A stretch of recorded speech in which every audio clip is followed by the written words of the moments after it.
Hello people of the web and welcome back to Creators Thoughts. I'm getting over a cold, so if my voice sounds a little bit off, that's the reason. Now this episode was inspired by my recent watching of a Spiderman film. I had a eureka moment when I realised that I am exactly like Spiderman. Well, maybe just the one connection that occurred to me today. Spiderman hides his identity to protect not himself, but those he loves. I and many streamers do this too. See? Connections. Clearly, not all creators hide their face, but they often keep some information from their audience to protect their loved ones. And since realising that I am basically Spider-Man, I've been thinking about anonymity online and why it is simultaneously a superpower and also a huge threat. You might struggle to see how anonymity can be a superpower, so I'll tell you what powers it's granted me. Talking to you now, you might consider me to be fairly comfortable with expressing myself and sharing the true me. However, this is not a natural characteristic for me. It's one granted by anonymity. At my core, I'm a worrier. This means that I can't help but want to second guess everything I say and be very cautious about what I say because I don't want to upset others. Throughout my life, this has shaped me into someone who struggles with talking in group settings and avoids sharing ideas or thoughts, which makes this podcast ironic. Your online persona is in a sandbox. If things go badly, you can step away without the fear of consequences. For example, a young person is questioning their sexuality. It's fairly simple to create an account and join a community that allow you to express yourself and explore. If someone becomes very toxic towards you, it's possible to alter your online presence or take a break and get away from that toxicity. You shouldn't have to, but just the knowledge that you can is very freeing.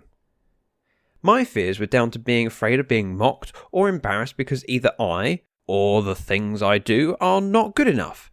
That fear stopped me wanting to be creative because of how people might react. I was afraid to make my first video. I was afraid of my first stream.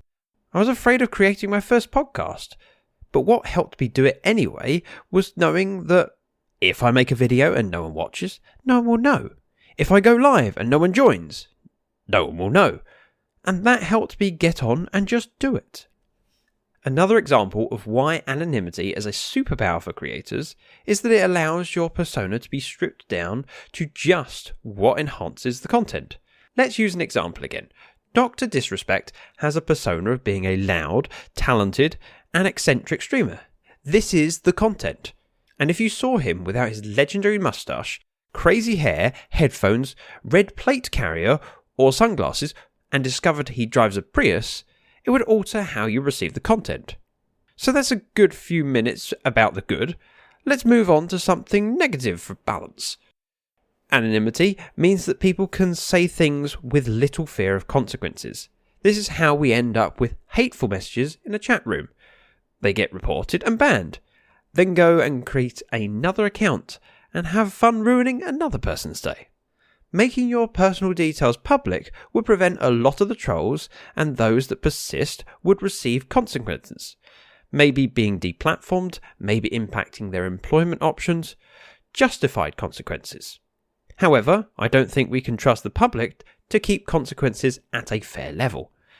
So the best solution is when platforms define and implement rules.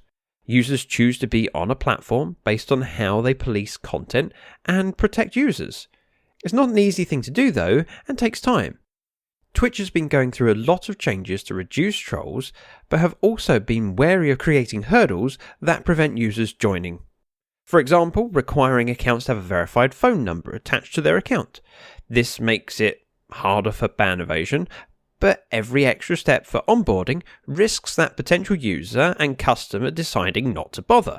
And that user could have stumbled into twitch.tv/ZactheDragon, discovered how awesome I am, and decided to tip me half of their life savings so I could frivolously spend it on loose leaf tea.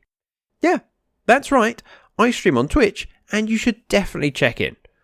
Or if you already check in, you know about the amazing content and you dare to keep it to yourself. You have friends that deserve to enjoy this content too, so send them over.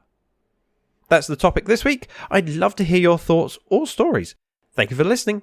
Bye bye now.